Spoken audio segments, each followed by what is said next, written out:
And now what ends up happening is that you're starting to create agreement for a new story. And this person gets enrolled and they basically become a triangle. Then you do it with your dad, with your siblings, with your best friends, right? With your coworkers.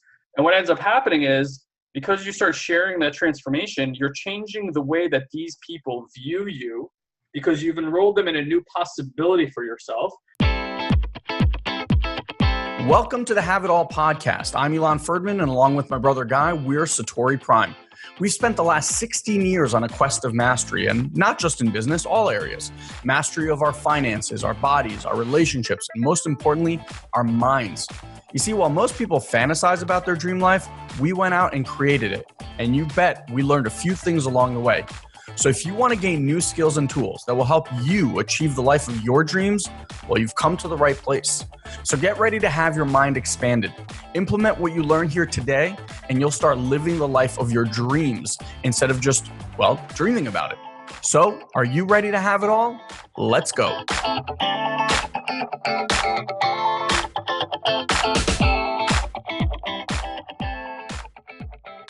Here's basically why.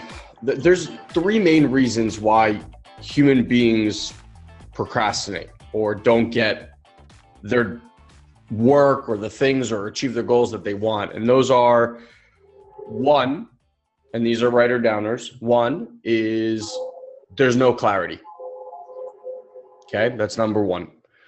Two is even if you have clarity, most people don't have accountability. So there's no structure of accountability. And three is community. And those are kind of the things that we're going to start working on, is how do you create all of that? So what we've done with the Have It All Academy and the whole idea behind the Have It All Live experience is just that. It's how to create clarity, accountability, and community, right? And when you have those things, you actually stop procrastinating. So you wrote not knowing exactly what to do, which is, to my point, clarity. And Prema, I would venture to say that frustration comes from lack of one of those three things or multiples of those three things, right? You're frustrated by the fact that you're not achieving certain goals. But if we add, and we're going to show you, if you add a clear goal, a clear vision, a clear idea of what it is that you want, you match that up with accountability, and then you do that inside of a community, you're pretty much setting yourself up to win. And that's really what we're all about here, right? Having it all. So, bro, do you want to say anything? No, I thought that was a really, really good summary. All right. So let's go one by one of these things, and then there's a few sub-distinctions within this conversation that we want to share with you guys as well. So the first one, which a few of you guys already alluded to, is clarity. Without clarity, it's really funny. What was the line that somebody told you about angels looking through your eyes? Oh, Pam told me that. She said to imagine like angels sitting behind your head, and whatever you can create, like with your imagination, just like see with your eyes, and they'll help you create that in the world.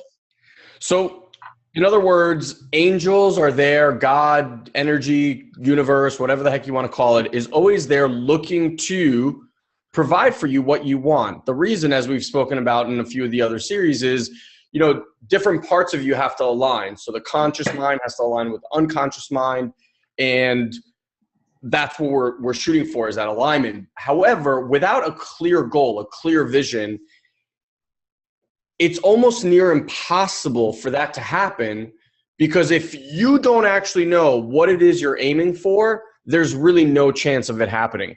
There's an awesome story about a monk who's teaching this apprentice, and the monk's gift, or the thing that he's mastered over the decades and decades and decades, he's a very old master, is archery. And he's teaching this boy all these life lessons, and they're always out in the forest, and they're hunting and shooting, not bullseyes, shooting arrows. No, the thing that you hit, targets. Wow, yeah. Blanked on that one. I just kept seeing bullseye in my head.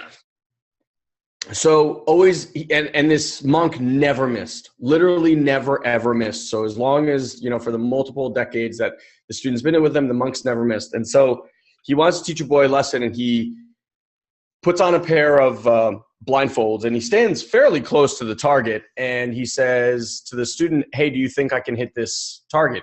Now, the kid had never seen this monk miss. So obviously his response was, "Yeah, absolutely." And so the monk, sure enough, pulls back, sets up, fires the arrow, and misses wildly. I mean, doesn't even hit the target. And takes off his blindfold, and he says to the kid, "It doesn't matter how good you are at something, you'll never hit a target that you can't see." And clarity, the reason everyone talks about writing down your goals and goal setting, and different people have programs, we believe in 90-day goal setting, and people will have yearly goal setting and 5-year goal settings, and other people will break down goals into life goals and financial goals and family goals and health goals and all these different things, is because without clarity in an area, there's absolutely no shot of you hitting that target. So the first thing, as Star and Prema perfectly alluded to, is clarity. If you don't know what you're doing, there's no way that you can hit that target. That's another way it's said, as if, I'm sorry, what's the word I'm looking for? It's like, if you don't know which road it's like all roads will get you there. Jay used to say this all the time. I'm just trying to think of the line. Oh, basically saying that whether you walk this road and another road, it'll get you there. Just one way is super, super long. No, not exactly. It's okay. It was basically if you don't know where you're going, then all roads will get you there. Something like that. Oh, I got you. Yeah. Something like that. Okay. So one of the reasons that people procrastinate a lot is because if you don't physically know where it is you're going, then you will just procrastinate, right? Because think about this. If you were to go kind of off of the line that Guy said, if you were going to go onto a journey, okay, and you said you wanted to go to, I don't know, let's say Rome, okay? And you had no idea which way to even start going. What are the chances that you will get up, pack your bags, and end up down that road? Absolutely none. None. Because to your conscious and unconscious mind, you're like, I don't even know what I'm doing yet, so there's absolutely no point to start. Because one of the things that we all know we hate is failing, right? And if there's no clarity, there's no way that we can possibly succeed. So the first thing you have to get, if you are procrastinating in a certain area of life, the first question you ask yourself is, do I have clarity in what it is that I actually want to achieve? And if the answer is no, or if the answer is kind of, then that should be the first place to look, because without that, you'll never even leave the starting gate. Okay? Anything you want to add to that? No. Perfect. Okay. The second piece is a piece that we believe in massively, and that is accountability. So yes, you can have clarity and you can write out your goals. And how many of you guys have written amazing goals and had amazing visions of what you wanted to happen and nothing ever happened? All of us, right? I never forget the name of that movie, but it was Never remember. The one with the birthday wish. The guy plays kind of like a comedic devil of sorts. And there's a birthday, he's at the birthday, and he made friends with this guy, and it's his friend's birthday, and the guy goes to blow out the candles, and he says, everyone asks, hey, what did you wish for? And he's like, oh, I can't tell you, it won't come true. Oh, it's Bedazzled. Is that what it is, Bedazzled? With, what's her face, the very good-looking British actress, and Brendan Fraser. Oh, wow. Okay. I'm pretty sure that's what you're talking about. And I don't know, the devil, I don't know if that's what it was, but basically the devil laughs to his friend. He's like, suckers, I made them believe that. Mm-hmm. Because the devil knows that if you don't speak your desires into existence and you don't share them with others, then there's almost zero chance that you're going to accomplish them. Mm-hmm. And so accountability is massive. We did a 30-day meditation challenge in our Have It All Academy, in our actual coaching group. And when we created this game, this 30-day meditation game, all it was whenever you wanted during the day, for at least 5 minutes a day, meditate. We didn't care how guided, not guided, with this music, that music, during the day, with headphones, without. It didn't matter to us. It was like every day for 30 days you do this. And if you don't do it, we had a group chat going back and forth, and you would honor, like, I did it today, I didn't do it today, et cetera, et cetera. And 3 of the people who are the most resistant to this, who had time issues, they could never figure out how to do it right issues, all of these things are to this day the ones that have not missed a day. Why? Because we put together a community. Well, we'll get to that in the third place, but we put together accountability where we had one goal. Everyone knew what that goal was, right? The outcome of the goal was irrelevant, but like a goal was do this for 30 days. And we had accountability. So what would happen is, and this is an interesting part with peer pressure, it's like peer pressure can be used in very positive ways, right? It's not only to get kids to do drugs or drink or whatever it is. It's like it can actually work in your favor. And what we noticed as a community was that on the days that you kind of missed your window and you were like, I'd skip it. And you know that on any other given circumstance, you'd be like, whatever, I'll skip it. I'll just do it tomorrow. You had 8 to 10 to 15 people in the group like, oh, I did it today. It was amazing. Oh, I did it today. It was amazing. You're like, damn it, I got to do it today, you know? And even though that might not be the best way to necessarily go and meditate, it's just about creating that habit. Well, I also think public accountability leverages the phenomenon of looking good, right? So humans are quite obsessed with the idea of looking good. And I don't just necessarily mean like physically looking good. I mean like not being embarrassed and how we look to our peers. And that's why people strive for money and luxury and all these kind of things. Like we perceive that by projecting certain things, it looks good. It's the same reason why, if you trip down a sidewalk, like you trip over a crack, or even if the crack's not there, you turn around and like blame the sidewalk because you don't want to mess with your feeling of looking good. So that's a human phenomenon. Everyone experiences it. Everyone's looking good for you. You're looking good for everybody else, which means that instead of trying to overcome that phenomenon, which seems to be unlikely or nearly impossible, you might as well leverage it. So public accountability leverages looking good. And that's why when everyone gets involved in a game and you see everyone playing, it starts looking not good to you to not play the game. So in those moments, you're like, I don't really want to. And you're like, damn it, they're going to know, and then you just do it. But it's a great way to form a habit, because over time, the more you do it, the more you find that the excuse around time or money or the resistance to doing it, because you're like, well, I don't know what I'm getting out of this, doesn't matter. Because as you start doing the process, you start having insights and clarity over why it is that you're doing it in the first place. And I think this will go back to what Elon's talking about is gaining clarity. Yeah. Yeah. So, and then that's that second piece. Now, I will tell you that even if you have clarity, but you don't share that goal with somebody else. So I'll give you a great example. A lot of people are all about losing weight, getting healthier, et cetera, et cetera. The problem is that I had a friend here literally this weekend, and she's in a really, really good shape. And she complained to me the other day that she would be in much better shape, but she has such a sweet tooth that she'll eat multiple candy bars a day. I have a massive sweet tooth, massive. But for me, my wife and I have set up accountability whereby we don't keep snack food in our house. Like we'll have certain, dried fruits and things like that. And this girl was like, dried fruits? Who says it's a snack?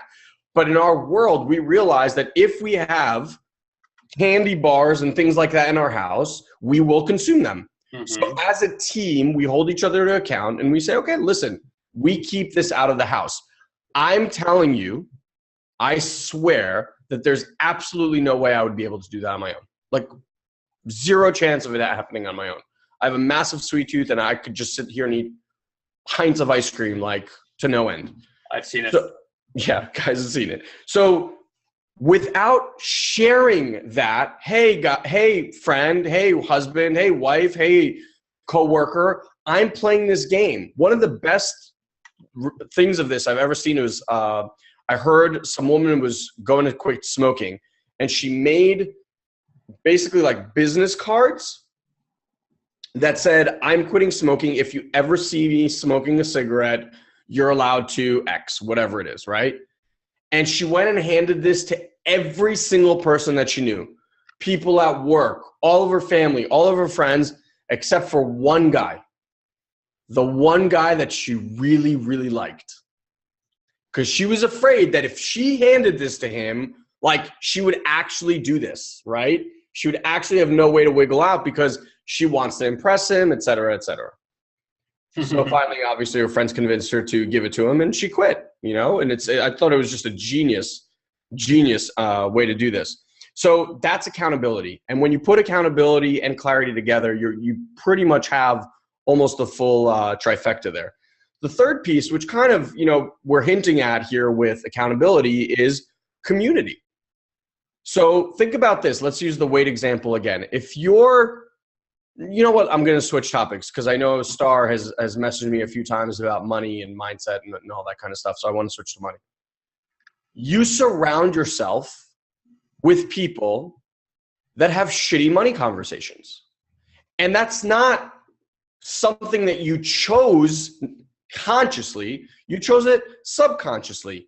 You like to surround yourself with people in pods, if you will, that are of the same similar points of view on life. And by the way, this is a human phenomenon. As the identity forms, part of the design of the identity is to actually have you immediately go spend time with individuals, groups, and organizations that have agreement for what you believe is so about the world, what you believe is so about your identity, what you believe so about everything.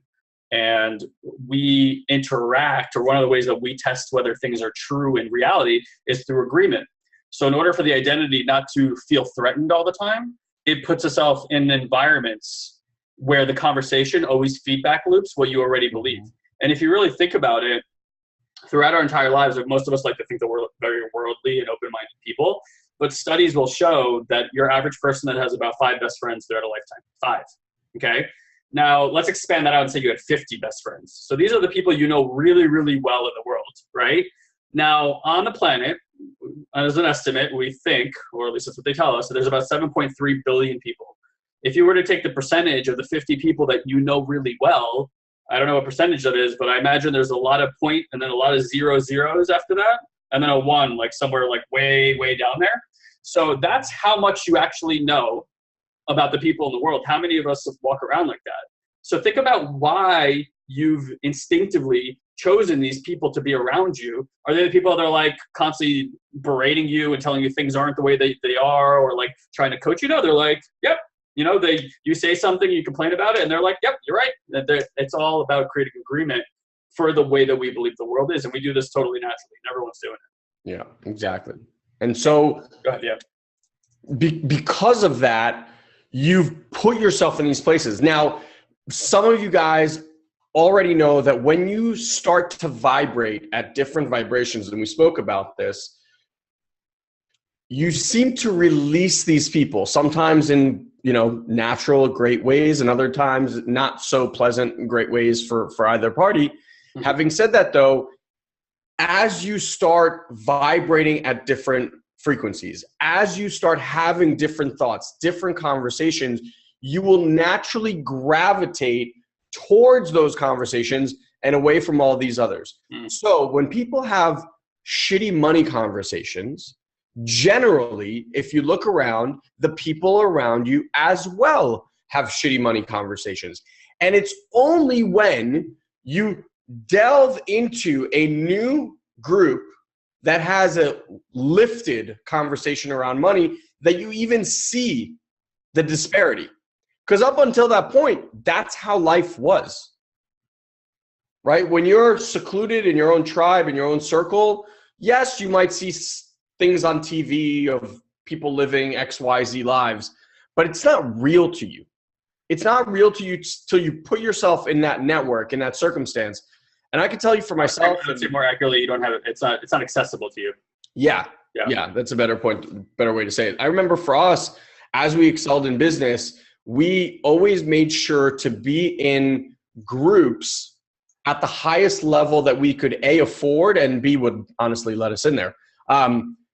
So it was very important for us to constantly surround ourselves with people that were thinking bigger than we were, that had bigger lives. And I don't mean money only. I mean just like bigger lives, were solving bigger problems in the world and things like that. Because whenever you see that gap, it allows you to realize what it is that you need to do to get and fill that space. So for me, for tennis, like the reason I like to play players who are better than me is because when I play a player who is better than me and they kick my ass, I now know what are the things I need to work on that they do so much better than me. And that allows me to accelerate. And so when we were in these different networks and different groups, one of the things we saw early on is the amount of reading that these people do and the amount of money and time they spend on their education, whether in seminars or groups, was so beyond what we thought people were, I don't know, not even capable of is the right word, but just willing to do. And it completely shifted our mindset. So putting yourself in a community that has different conversations around the things that you want. You want to have better relationships? Surround yourself with people that have awesome relationships. You want to be healthy? The reason that someone that's overweight and comes from an overweight family has such a hard time losing weight is because the conversation in that family is very against the new conversation that this person is. So what they need to do is they need to join a gym or CrossFit or a running or biking club or something where there's other people that are up to that game.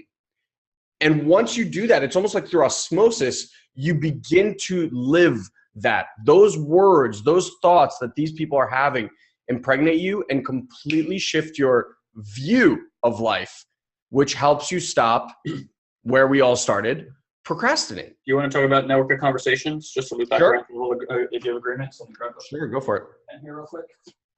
And I think I could do this right here. You're going to try to draw it out? Yeah, so I'm going to show you guys hopefully a little example here. And what I'm showing you is this is why things don't really work for people, especially when they're seeking transformation. So let me see if this is working. Oh, it's working just very slowly. Let me try this one more time. Okay, so let's say just draw this in a different color. Here you are in the center. And then these other folks, these guys, these are the people in your life. So we have a distinction that we call network of conversations, okay? And these people, you call these like your family and friends, and this is your first circle, but there could be a secondary, tertiary, and it keeps going out from there. And these are kind of like your you can think of it as like your circle of influence.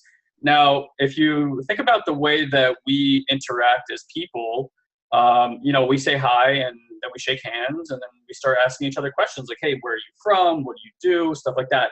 And what we're really engaging the person in is in questions that are going to elicit stories. And now the stories we tell each other are really what we're doing is we're training each other in our belief systems. So, if I was to meet Prema and I start shaking her hand and we kind of go back and forth on our stories, she's going to know, like, guy likes this, he doesn't like that. You can communicate this to him. This pisses him off. This makes him laugh, right? Slowly but surely, I'll kind of like teach you about myself through all these stories. And now the funny part is that we then get in an argument with the way that our environment sees us. And we believe that it should see us some other way, even though we're the ones responsible for training them that way. And again, this is a function of our identity, because our identity does this thing where it feels like everyone's making it wrong. And in contrast, we make everybody wrong for something. And we constantly hook people into our identity, kind of like putting bait out there to start conversations that will elicit our identity getting its fix. Now, you guys all know how to do this because, if you've been to like a dinner party or you walk into a room where you don't know anybody, you can pick out the people in the room that are going to come and dance and play with your identity, right? It's just kind of like what we do. So there's all these things about about understanding how you bait people, and that's really kind of an access to something. But when we have a like transformative thought, I mean, people use that word a lot. Sorry, I don't know why that's popping up. People have these transformative thoughts all the time. So let's say you had a transformative thought, and outside of the circle, you're this blue triangle, right? And that's transformation has happened. And honestly, transformation is not that complicated. People make it seem like it's this big idea. Transformation is like, I'm never going to see her again. or I'm never going to see him again, or I am going to start seeing them again, or I'm never going to smoke that again. Like Elon said, I was smoking cigarettes, or I'm going to stop eating pints of ice cream, like that will transform your life. If you're overweight, like no doubt. But we talked about agreement, right? So one of the ways that we test reality as humans is through agreement. Now, because when you were in an orange circle, you trained all these people to see you a specific way. Even if you have a transformative thought, the moment you step out here and start interacting with your environment, and you're like not smoking anymore, you lost some weight, and nobody notices because everyone's pretty much self-absorbed in their own little world, you start thinking to yourself, well, I guess the transformation didn't happen. I don't see any agreement out here. And then what happens is you start doubting your transformation and you go back to being the way that you were. Where this really works is when you start sharing, kind of like Elon mentioned in that movie Bedazzled, if you start sharing your transformation, so you're like, hey, mom, like I know for the last 30 years, I've said, this and this and this about food, or this and this about my financial situation, and it's had this kind of impact on me, it's had this kind of impact on you. I'm not committed to that anymore. In fact, I'm taking these classes now and they're having me see X, Y, and Z, and here's what I see is possible for my financial life, and this is what I'm working towards. And if I do that, here's the impact on me, here's going to be the impact on our family and you, et cetera, et cetera. And what you're really doing is you're re-enrolling them in a story. And now what ends up happening is that you're starting to create agreement for a new story, and this person gets enrolled and they basically become a triangle. Then you do it with your dad, with your siblings, with your best friends, right? With your coworkers. And what ends up happening is because you start sharing that transformation, you're changing the way that these people view you because you've enrolled them in a new possibility for yourself. And now what happens is when you step out into your environment, you find that there is complete agreement and your transformation becomes natural and easy. And this is one of the ways to motivate yourself or find motivation in your environment to take natural action. Most people do not share with their environment what's shifting ever. Then they start making the environment wrong for not seeing the way that they shifted. Yeah. And they get an argument with it. That's a really good point. Does that make sense what Guy just showed you? Did the drawing help? So keep that, and it's good to keep that in the back of your mind as like an access point to transformation, to taking action. It really happens in the sharing. Transformation doesn't happen just over here. It's a phenomenon that happens in the interaction, in the relationship between you and others. Go ahead. Okay. So the next piece that we want to talk about today is we want to talk about empowering context, right? Yep. Okay. Well, let me just see if there's any questions here. Okay, cool. So that was making sense. All right. The next reason why people procrastinate, and we'll just kind of end it with this one thought, is empowering context. So we spoke about integrity. I think it was in either, I want to say part 1 or part 2 or part 3, probably part 2. By the way, just before you get into that, so premise says yes, but some people don't like to change and they are permanent parts of your environment. So valid statement without a doubt. And what we're talking about here, mostly when people want to change, what they do is they're not enrolling people in what's shifted in their life. What they're doing is they're trying to cajole, manipulate, and control outcomes. And they approach the conversation like you need to believe what I believe. And they don't allow the person to get into a state of self-discovery. And then it becomes your opinion versus their opinion. And if you've ever been in those kind of conversations, you know that mostly, if not ever, people don't leave at any table with your opinions. They leave with their opinions, which is, by the way, a huge waste of time. We train people to use language and communication in such a way that enrolls another person to choose for themselves that belief versus pushing our beliefs onto people. And most of the public is not using this type of language technology because they just haven't been trained how to. So there's a way to approach conversation in such a way where you leave the person at choice to get enrolled in that. And yes, of course, there's people in our lives that are permanent. We call those people family. And even so, we're telling you over 14 years of doing this kind of work that we've seen endless transformation happen in family when you make a small shift, right? When you make a small shift in the way that you approach people.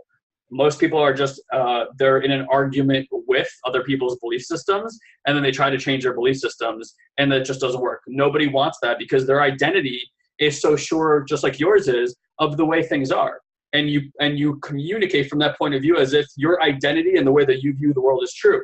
Now, there are 7.3 billion people out there with identities formed, all believing that the way that they see the world is true. So, if you've been on our trainings, we actually didn't do it for this one. We generally start with asking you guys to listen a specific way. And the first way we tell you is that nothing we say here is true. What we're actually looking at is different paradigms through which you can view the world so that you can start seeing, wow, if I just change my view a little bit, that gives me access to something. There might be more power here for me. And that's what we're looking for all the time is, can you shift your gaze, and maybe looking at it in some other way will give you access or power in an area where you have no access and no power right now. And then we also tell you that because it's not true, everything that we're offering you is really just like trying on a jacket. If you're just there having opinions, whether you agree or disagree about what we're saying, what you're really walking away with is just more of your opinions. And you already have your opinion, so that's nothing new. So when we're offering these type of ways of looking at things, it's really just like try on a jacket, walk around with it, see if you like it. If you don't like it, leave the jacket. And then we have some other jackets for you to try on. However, we know that there is a lot of different ways to view the same situations. Most people are just so stuck in one singular view. And that singular view is giving them the way that they're being, the actions they're taking, and it's consistent with the results that they're getting. The moment you shift the way that you're being, and that's really what we're looking for right now, is how do you stop being a person that procrastinates, right, and start being a person that's in action. You'll find that you'll take different actions when we start kind of talking about what's the access point to stop procrastinating, and then you'll find that you get different results in life. If you don't change or transform the way that you're being, you'll keep taking the same actions, you'll keep getting the same results. It's like walking down the same road over and over again and expecting a new building to be there. And Einstein says, doing the same thing over and over again, expecting a different result is insanity. Most people are just doing insane things. They keep doing the same stuff, meeting the same people, having the same conversations, arguing about the same stuff, and then going, how come my life's not changing? Well, that points to what results doing that stuff gets. So if you want different results, you have to start having different paradigms. And that's what all these conversations are about. Yeah. So one of the last pieces to close the loop on this of why people procrastinate is their integrity is out. So integrity at the basic level, as we described, is just doing what you believe, what you said you would do by when you would do it. And also just even when people aren't looking, are you still doing what you set out to do? So if no one was watching, are you still performing at your best, doing what you said you would do? The second piece of it, which very few people talk about, is what's called an empowering context. I'm going to give you an example. So you could wake up with your kids and feed them breakfast and do all that stuff, and you could do it, right? And you could be angry about it. You could just be pissed off about it, like they're annoying, why do I have to wake up early, all this kind of stuff, right? That is out of integrity. If you do something and there isn't an empowering context around that thing, an empowering context is something that lights you up, that pulls you forward, that makes you want to do this at the best of your ability. If you don't have that kind of thing in there, then you're just going through the motions. And if you're just going through the motions, you may as well, by our definition, not be doing it. We spoke to one of our personal clients today. He's in a program called our Ascension program. And he was talking about how he's just been in a shitty mood. And he's like, all I did today was I put up some ads and whatever. They're probably crappy anyway. And we're like, yeah, if that was your attitude about it, like there's zero empowering context about that. There's no like, I'm creating ads that are going to make me X amount of dollars. I'm creating ads that are going to move my business forward. I'm creating ads that are going to test a new revenue stream for me. None of it. It was just like, I just did it. It's shit. And it's shit. And you guys know it's like, you can have a extremely well-intentioned workout where you go in there and you're just really busting your butt and like you have a goal. I remember, we were going to Ibiza, and before that, for that month and a half, 2 months, like even though I was in shape, my workouts were really, really motivated. I was like, I'm going to get in the best shape of my life before we go on this trip.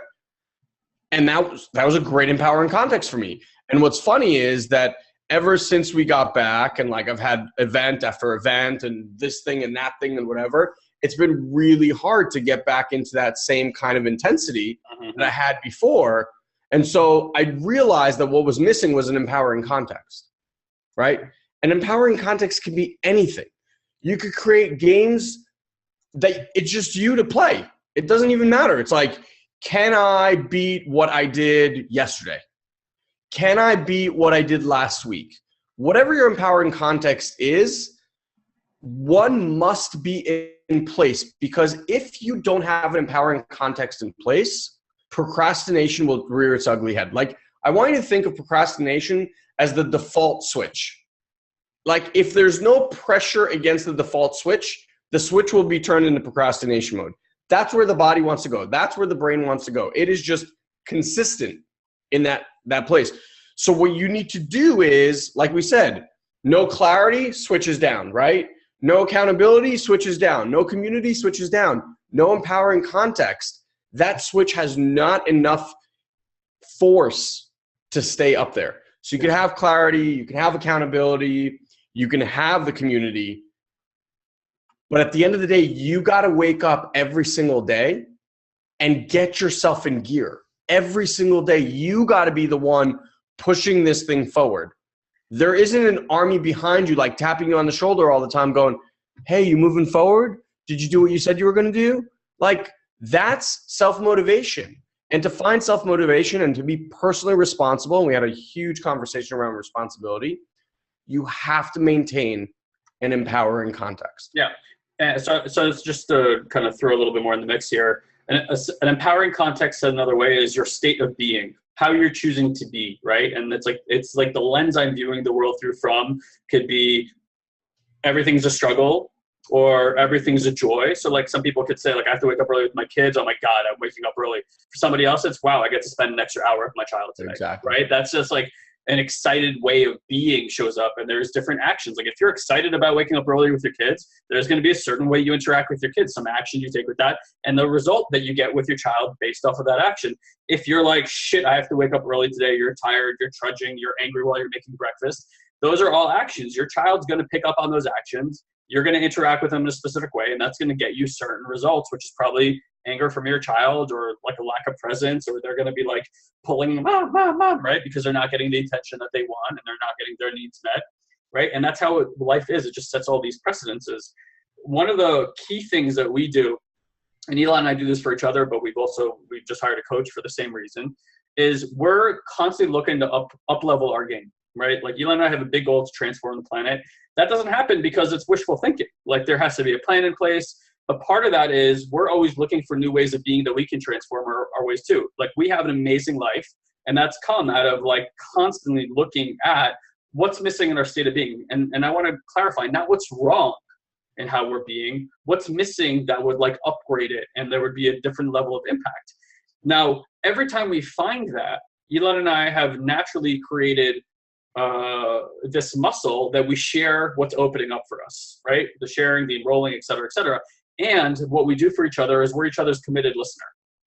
So if Elon says he's like, you know, this is what I'm up to in life, what we always create is, okay, so now I listen for Elon showing up that way in the world. When Elon doesn't show up that way, I'm accountable for calling him out on it. Mm-hmm. And most of us, like Elon said with the story about the woman who's smoking, don't want to be called out on our integrity. We don't want to be called out on our accountability because it makes us feel like bad, like when you get criticism. Except in our point of view, this isn't criticism. We're asking for it. So, by the way, I quit smoking cigarettes that way.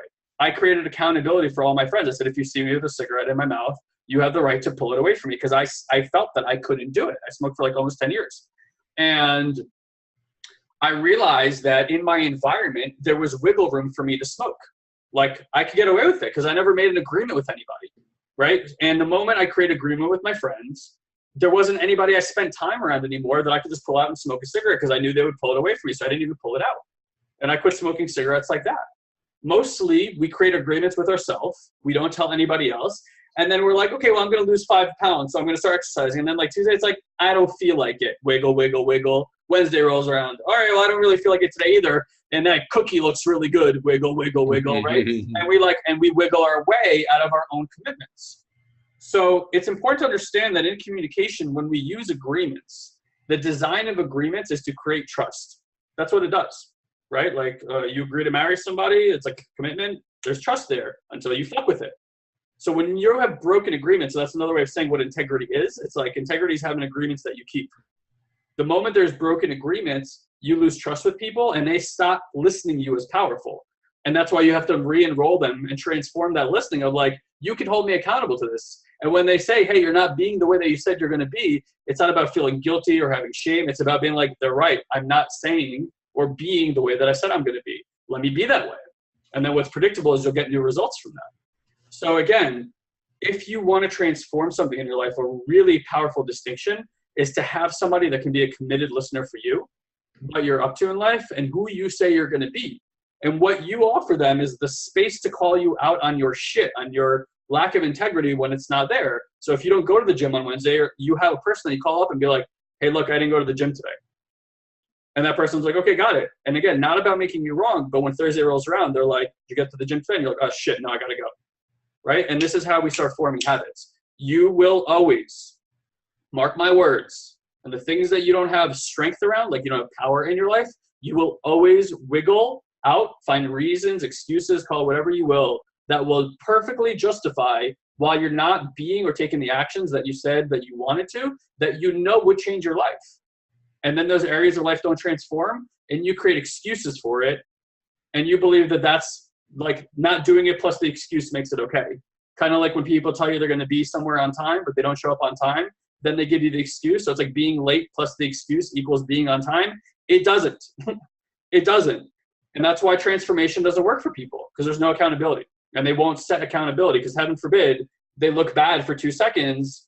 And it's like, all right, would you rather look bad for 2 seconds, kick yourself in the ass and be like, let's do this thing? Or would you rather keep complaining about that area of life that sucked for the last 20 or 30 years? And that's where you got to choose for yourself, like which one's it going to be? All right, man. If there's no questions, I say let's wrap it up. All right. So is there any questions? You're all good? Because the other thing I want to create is like the distinction of urgency. All right. Someone just posted, I don't know how to wake up at 3 a.m. to travel to work to get home by 4:35. Get home, get dinner started, walk the dog, and clean up after dinner, shower and go to bed for 8, and get anything else done for myself. I procrastinate because I have to make choices. I'm not really clear if there's a question. Yeah. Well, here's something I will say, and I want to create 2 more things, and then we can start wrapping up. Where you don't have power in areas of your life, you're not making choices at all. What you're making is decisions about the way things are. So I use this example a lot, but again, in the context of language and how it works, if you look at the word decide, it has a suffix, C-I-D-E. It shares its lineage with words like genocide, suicide, homicide, pesticide, right? If you look at all those words, what those words tell you is it kills off. So the suffix side means to kill off, right? And whatever comes before it is what you're killing off. So in this scenario, every time you decide something like I can't wake up, I can't quit smoking, I can't lose that weight, I can't change my circumstances, what you're doing is you're killing off possibility. And this is a physical and literal experience that you're having because language gives us a physical and literal experience that we're having. It shapes our reality for us. Choosing is where you choose freely without making all these considerations. Decisions always have considerations, and then you make them in the face of those considerations. So anytime there's some consideration, it's a decision. Choosing, it feels like a completely free experience. Mostly people I've met do not even know what a choice is. They've never actually made one because a choice has expansion to it. You go left. If it doesn't work, you have nothing about it. Then you go right. All right, that's not working either. Then I'll go this way. Then I'll go that way. It leaves you in a state of constantly testing your environment without necessarily having negative or any sort of feedback about it, except for it's whether or not it's where you want to be or not. And then you just keep testing it endlessly inside the world of choice until you find something that works for you. When you're having negative experiences, I guarantee you that you're deciding. You're not choosing anything. The other thing I want to point out is in order to stop the process of procrastination, whatever it is that you're procrastinating about, there's no urgency. There's no urgency or sense of urgency. So, if you were, again, it's an example we use a lot, but if you're lacking money or time, which seems to be a prevalent problem for many, many people, I want you to think about how often you knee-jerk that reaction. Like you won't go. All right, well, I don't have money or time. And then you don't even give a thought to what could be possible if you just inquired into how to make that work for yourself, right? And you don't set urgency to it. Now, if you tell me you don't have time or money, and tomorrow your car breaks down, like the transmission or the engine breaks, do you think you're going to find the time and the money to fix that car so you can get to work? You will, I guarantee you. Or if your kid is sick and they got to go to the hospital the day before you have no time or money, is that kid going to the hospital no matter what? They are, and you will find the time and the money to make that happen. And in both those situations, what you can see is the circumstance created urgency for you, and people are magicians when there's urgency, right? So in all the areas of life where your relationships aren't working, where you complain but never actually do anything about it, do you ever notice how that works? Guys, like one of the things you might want to look at is if you complain about some area of life or the way that the world is, and you're not willing to take action in that area of life, give up that you're allowed to complain. Because it's never going to change because you're unwilling to change it, period. So that complaint is sucking your energy and your time. You want to get some time back? Stop complaining about that thing. You know, like whatever area of life seems to be a problem, guess what? There's other people on the planet that have that same circumstance that's not a problem for at all. So you're choosing the frame that's giving you the problem. Now, problems never go away. Problems are a part of the design of being human. What you do get to choose is what's the way that I'm looking at life, and know that however you're looking at life, there is going to be natural problems that arise from that point of view. So it's not about altering or fixing your problems at all. It's about picking a view of life that creates a problem that you're actually lovingly willing to work on in an urgent manner. So for Elon and I, it's like global transformation. We genuinely give a shit about transforming the planet. I know, how crazy is that? Right? But it gives us context for living. Our whole business, everything when we talk to people, it's all in the inquiry of how do we serve more, because we have a game of transforming 100 million people's lives. I don't know that we'll ever be able to solve that problem, but I'm willing to play the rest of my life to find out. You guys get that? So we're not solving our problems. We're again leveraging a phenomenon of problems and choosing which problem we want to deal with that we want to deal with. Except for, unless, you know, except for these like little ancillary issues. So most people wait for circumstances to arise in their life to create urgency so that they can transform their lives. But here's the thing.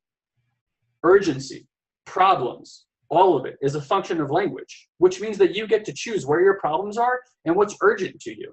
The things that you guys complain about that aren't working, again, you're saying that. To somebody else, they're not, and it's not a problem, or they created urgency and got that done. And that's the thing, you guys, whatever relationship's not working, whatever health is not working for you, whatever's in your business, whatever the thing is, get real with yourself and realize, damn, this really hasn't been urgent to me.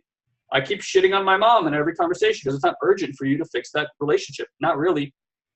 If tomorrow you create that shit, mom could die and I'm going to be left with all this baggage to carry, this hateful ass baggage in my heart and in my life, I'm going to have to carry that around till the day that I pass. Suddenly getting complete with mom tomorrow about all the things you've been incomplete with becomes really fucking urgent. Yeah. And then you go get it done and that relationship is, boom, transformed. Because in urgency, you'll find forgiveness. In urgency, you'll find new actions and new ways of being with your mom that you've never been before.